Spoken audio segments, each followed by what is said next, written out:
Hey guys, welcome back to another lecture video for Chem 115. In this video, we are going to take a look at titration curves. However, the main purpose of this video is not to do another problem, solving it. The main purpose of this video is to compare and contrast the different titration curves for monoprotic acids and monoprotic bases, whether they're strong or they're weak. Now this will be the last video for this chapter. So this chapter, this whole series of lecture videos covers everything from calculating pH of monoprotic acids, monoprotic bases, to polyprotic acids, polyprotic bases, determining if the cation or anion affects the pH of the solution, buffers, preparing buffers, and titration curves. So there's a lot of information in this acid equilibria chapter. And so I'm also going to discuss pH indicators. How do we know which pH indicator to use for the system that we're working with? And before we do all of that stuff, I'm going to go ahead and flash you guys a problem for strong acid and weak base titration calculation. And so if your strong acid is a titrant and your analyte is a weak base, how would the calculations look like, and what answers are we going to get? So let's go ahead and start. So I'm actually not going to show you guys the work for this. I encourage you guys to maybe take a snapshot of the screen, so that way you guys can have the problem with you, or just pause the video and then just kind of work them out. I'm going to ask you to refer to the previous video just to use those steps as a guideline on how to tackle this specific problem. And so let's go ahead and just read it very quickly. So you have a 100 milliliter sample of this concentration of a general base. So it's going to be B minus. That's going to represent just a general weak base. And it's being titrated with 1 molar of perchloric acid. And perchloric acid is a strong acid. That's found on your list of common strong acids that I discussed in a prior lecture video. And so here the pKb was given instead of the Kb.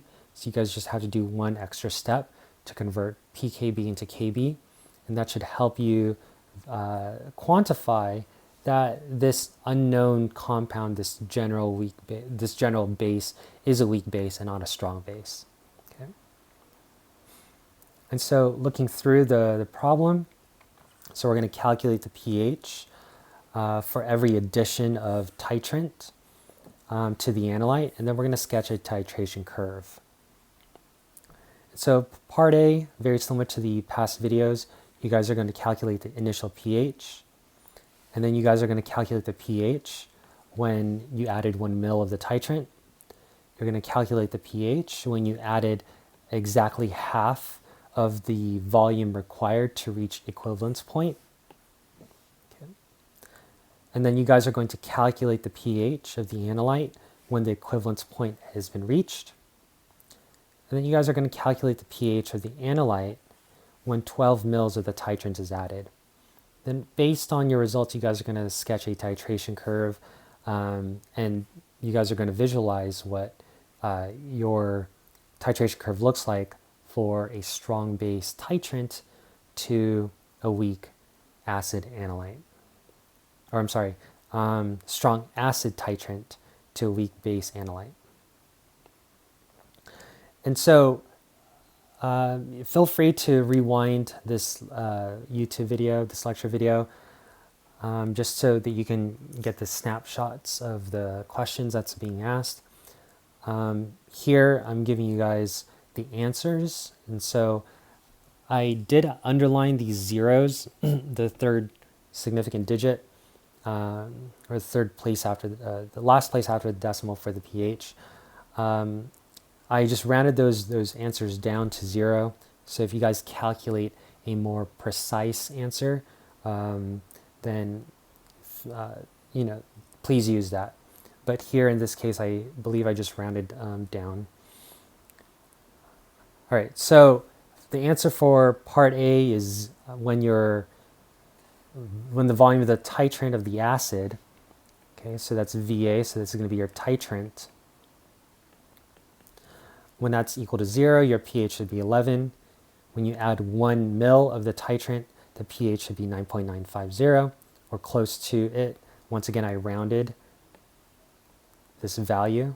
Okay, so you guys should be able to calculate a much more precise answer. For part C, your half equivalence point is going to be 5 mils. So 5 mils represents half of the titrant required to reach, so 5 mils is going to represent the amount of titrant required to reach half equivalence point. Now 10 mils of titrant is required to reach the equivalence point, and your pH should be 5.020, so notice that it's more acidic.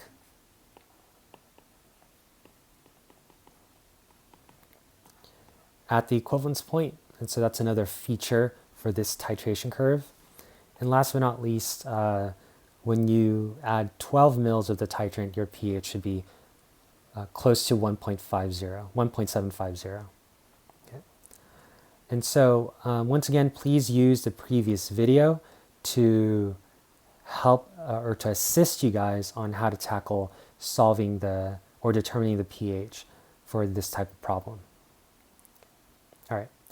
And so what I want to do is I want to compare and contrast the titration curves.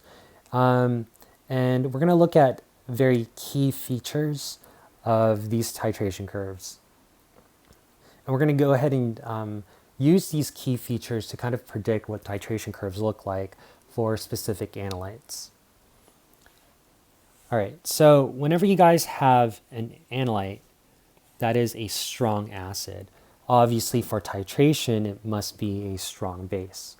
I mean, it can be a weak base, but we didn't address that scenario at all for this lecture. Those are just a little bit more complicated. Anyways, so if your analyte is a strong acid, one of the main characteristic features of the titration curve for a monoprotic acid, so I should put in here monoprotic. Okay, this is also monoprotic. One ionizable hydrogen. There's a couple points that you guys should pay attention to. One is the initial pH. So the initial pH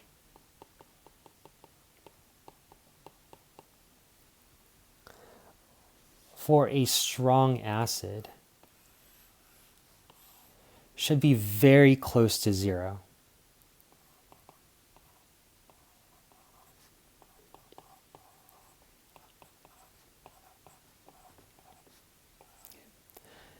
And so remember that 1 and 0 on the pH scale represents something that's really acidic. And so the initial pH, if your analyte is a strong acid, should be very close to 1 or 0. And so another feature is that the pH at the equivalence point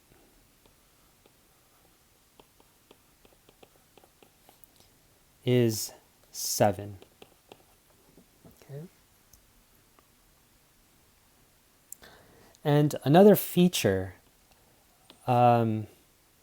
for a strong acid analyte titrated by a strong base is the fact that our graph goes from the bottom to the top. Okay, so just kind of keep in mind the trend of the graph. So it looks like an S, right? And so this is going to be a representative titration curve for when a strong acid analyte is being titrated by a strong base. So there's 3 things you guys got to pay attention to. the initial pH, the pH at the equivalence point, and the overall trend of the graph. Now, when we reverse the situation, notice that the analyte is now the strong base. The titration curve with respect to the acid, it kind of flips. And so if you think about this like a mirror, like this dotted line is a mirror, it's going to rotate 180 degrees around the vertical. And so what that means is that your titration curve, is going to start up. Let me see here. So this is kind of hard. Okay. And so it's going to start up, then it's going to go down, and then it's going to curve. Okay. All right. So we have like this downward trend. So that's the first feature for a strong base analyte. Okay. So we have this going. We have this curve going down. Okay. Very similar to the first titration curve that I went over. The initial pH is something that you guys have to pay close attention to when characterizing these titration curves. And so since this is a strong base, it would make sense that the initial pH is closer to 14. So it's probably between 13 to 14 for a strong base. Now the pH for strong acid, strong base at equivalence point, it's going to be 7.00, very similar to a strong acid, strong base, strong acid titration. Okay, so strong acid, strong base is also going to be 7.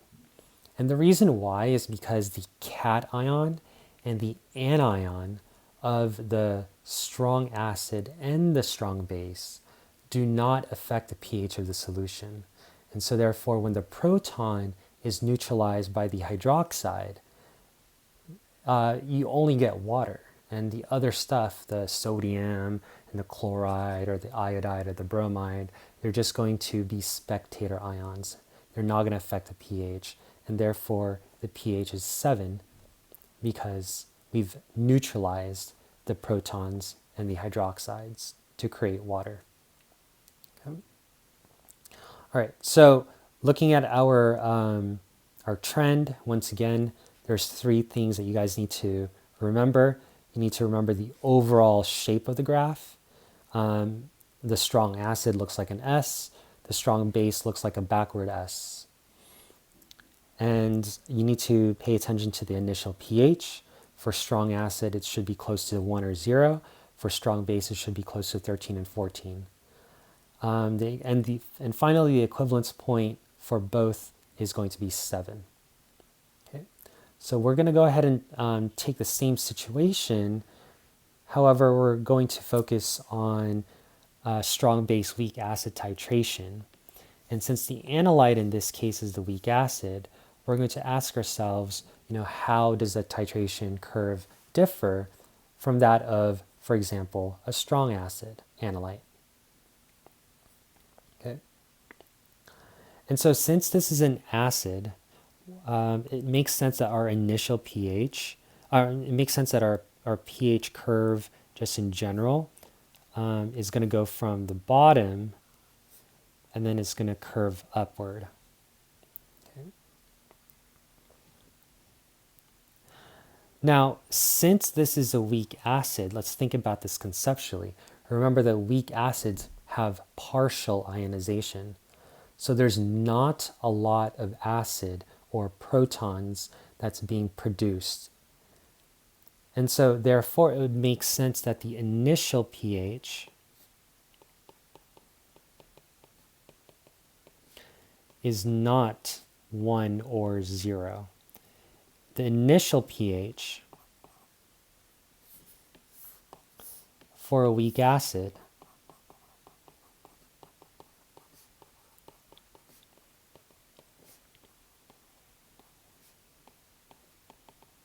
is going to be greater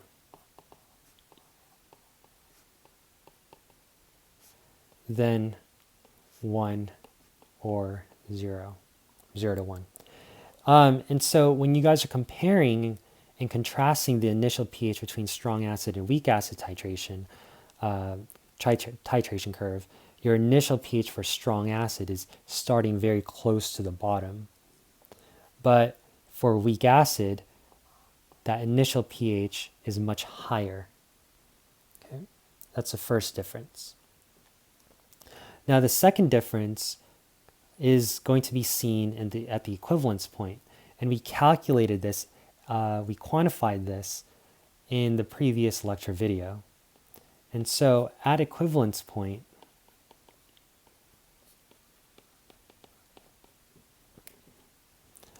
the pH is going to be greater than 7.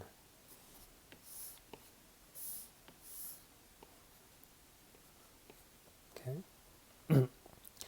Why is that? Why is the pH greater than 7 at the equivalence point when for strong acid the pH is at 7? Well, once again, let's think about this. The acid is composed of the proton and the conjugate. And so the anion of a weak acid, if you guys recall from a previous lecture video, does affect the pH of the solution. And so when you guys are at the equivalence point, you have equal moles of H plus titrated with equal moles of the base.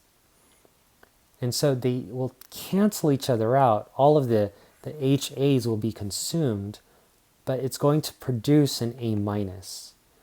And this A minus, some small fraction of it, is going to go back in the reverse direction and produce and reproduce some of that hydroxide. And so this is the reason why the pH at the equivalence point is much higher than 7. Okay? Because this A minus is going to produce some amount of hydroxide. It's not equal to the amount of hydroxide that was added, because remember, there's a specific Kb value for this, and the Kb value is typically less than the Ka in the forward direction. Okay, so very small amount, but even that small amount of hydroxide that was produced will change the pH such that the pH unit that we calculate is going to be greater than 7, so it is significant, and we have to take that into consideration. Okay. So once again, there's a difference between the equivalence point for strong acids and weak acids. Okay. The overall graph is the same, however, the initial pH and the equivalence point is different. So let's talk about strong acid, weak base titration curve. And so since the analyte is a weak base,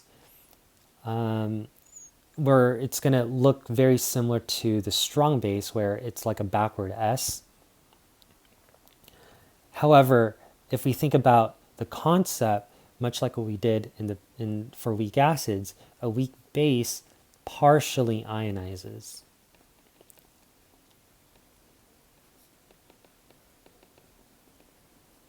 And so therefore the weak base is going to be basic in pH range, but it's not at 13 or 14. 13, 14 represents something like a strong base.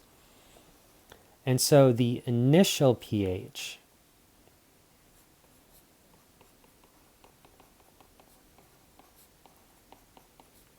is going to be less than 13 or 14, okay? Simply because of its nature, right? So we're going to go ahead and draw the titration curve. And once again, for the titration curve, we're going to expect that it decreases. Okay, oops.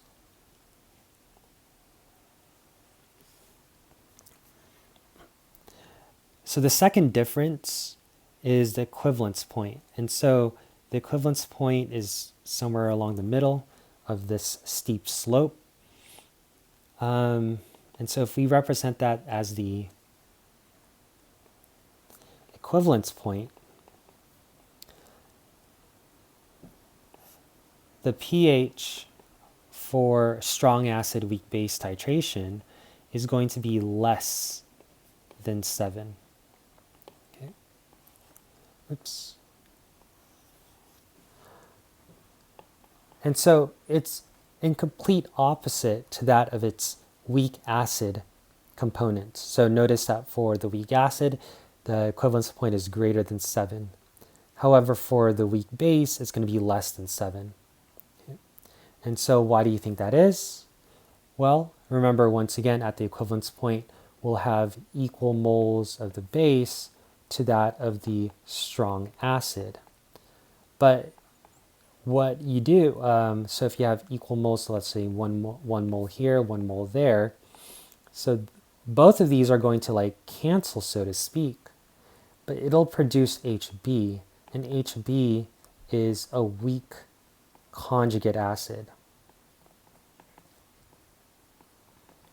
And so some fraction, some small fraction of the HB produced will actually go back and reform the H plus. And it's this H plus, that this increase in hydrogen ion concentration that allows the, not so much allow, but produces a pH that's less than 7 at the equivalence point. Okay. All right. And so those are the 3 main features. Okay. So I'm going to zoom out here. Okay. And once again, feel free to pause this video, replay this video, do what you guys need to do to get this information on your notes. So you guys need to compare and contrast the titration curves. And it's going to be different depending if it's a strong base, strong acid, weak base, weak acid. Okay. All right, so how can we apply this knowledge to a problem? So for example, I can ask you to match the following analyte to their expected titration curve when it's titrated with a strong acid or a strong base. Okay, so what this question is basically suggesting is that all of these are analytes. Okay, and we're going to titrate it with its opposite. So if it's an acid, we're going to titrate it with a base.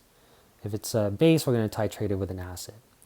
And what we're trying to determine is what those titration curves might look like. And so the best way to go about this is to identify whether or not these analytes are strong acids or strong bases, weak acids or weak bases.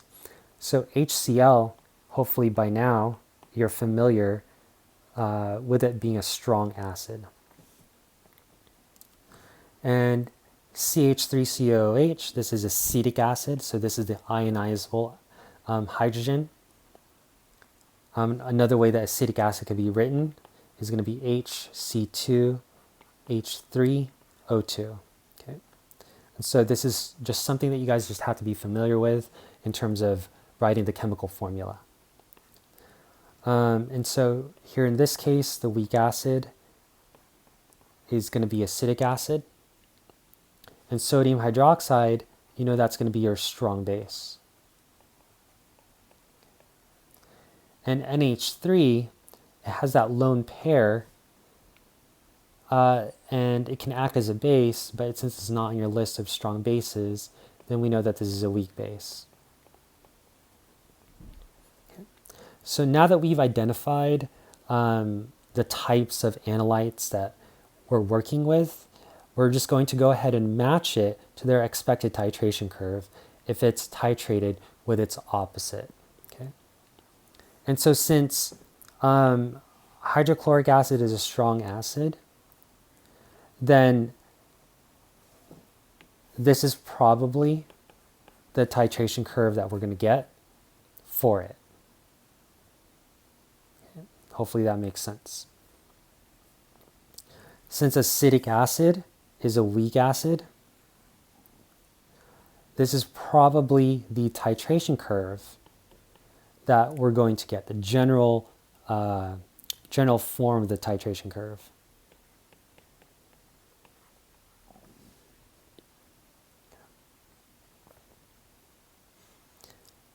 Since sodium hydroxide is a strong base, this is probably the general titration curve that we can expect to see. And when I say, general titration curves, do not only look at, don't only look at the trend of the graph, but pay attention to the initial pH and the equivalence point. Okay, so everything that I'm showing here is relevant, right? The initial pH, the equivalence point, and the overall trend of the graph.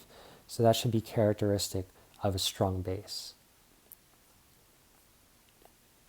And last but not least, for a weak base, this is the general titration curve that we're probably going to get for a weak base analyte to a strong acid titrant. Okay. So once again, the initial pH is less than 13 or 14, and then the pH of the equivalence point is less than 7.